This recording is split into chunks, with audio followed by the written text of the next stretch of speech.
Guys, welcome to our channel Prabhas sir की पाठशाला।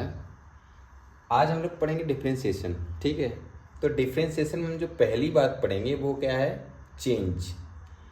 Change ही है, डिफ्रेंशिएशन में कुछ है नहीं, चेंज है। क्या है चेंज? Rate of change.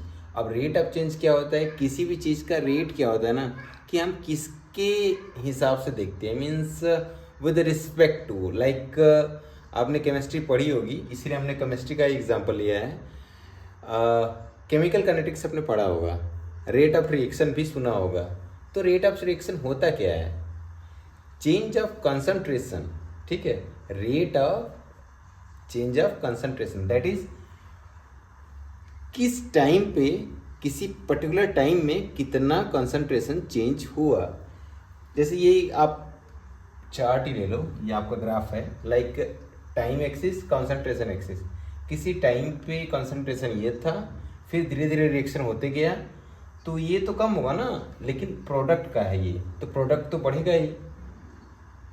ठीक है, हमने ज़ीरो नहीं लिया है क्योंकि हो सकता है, तो जैसे फॉर एग्जांपल एक रिएक्शन है कोई, आप ऐसे समझो ए प्लस बी, वो जा रहा है आपका डी बन रहा है, ठीक है, या सी, जो भी है।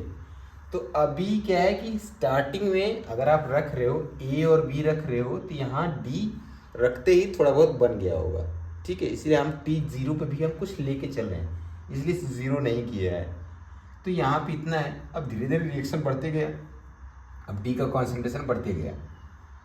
अब आपको चाहिए कि किस हिसाब से रिएक्शन हो रहा है। ठीक है, तो जैसे मान लो ये T1 है, आपने एक टाइम ले लिया, इस पे आपने देखा कॉन्सेंट्रेशन C1, फिर एक टाइम T2 ले लिया, कॉन्सेंट्रेशन C2, किसका? D का। ठीक है, अब रेट ऑफ रिएक्शन निकालना है, तो सिंपल सी बात है, change in concentration per unit time, this is your rate. तो C2 यहाँ पे है, C2 माइनस C1, मतलब ये पार्ट इतना आया। कितने टाइम में?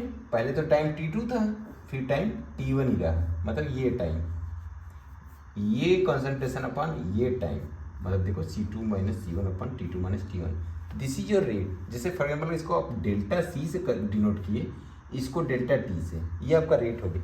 लेकिन ये देखो अभी एग्जैक्ट रेट फॉर्मुलेशन, रेट हमारा पता क्या होता है, हर एक, मतलब आप ऐसे समझो सबसे टाइम की जो छोटी यूनिट है, आप विद रिस्पेक्ट टू टाइम ही रेट निकाल रहे हो। ठीक है, लाइक अब ये समझो जैसे ये काफ़ी बड़ा हमने लिया है, इतना बड़ा नहीं, अगर डिफरेंस बहुत कम हो तभी तो हमें हर एक पॉइंट कब मिलेगा। आप सोचो कि एक पॉइंट का निकालना है हमें, तो ऑब्वियस, इट्स वेरी ऑब्वियस कि जो आपका ये है, ये पार्ट, मतलब delta T, it tends to zero, मतलब it should be not equal to zero, but it should be nearly zero, तब आपको एग्जैक्ट आएगा। This is your rate of reaction, मतलब हर एक, ऐसे हर एक मोमेंट, ऐसे समझो आप, हर एक नैनो सेकेंड से भी छोटा हर एक मोमेंट पे आप देख रहे हो, तो इसको टेंस टू जीरो कर दो। ठीक है, जब इसको आप टेंस टू जीरो कर दोगे तो यही आपका इक्वेशन है, क्या बन जाएगा? आई होप इतना है आपका। यही आपका जब ये टेंस टू जीरो हो जाएगा ना, तो अभी जब यहाँ पे आप लिमिट लगा दोगे,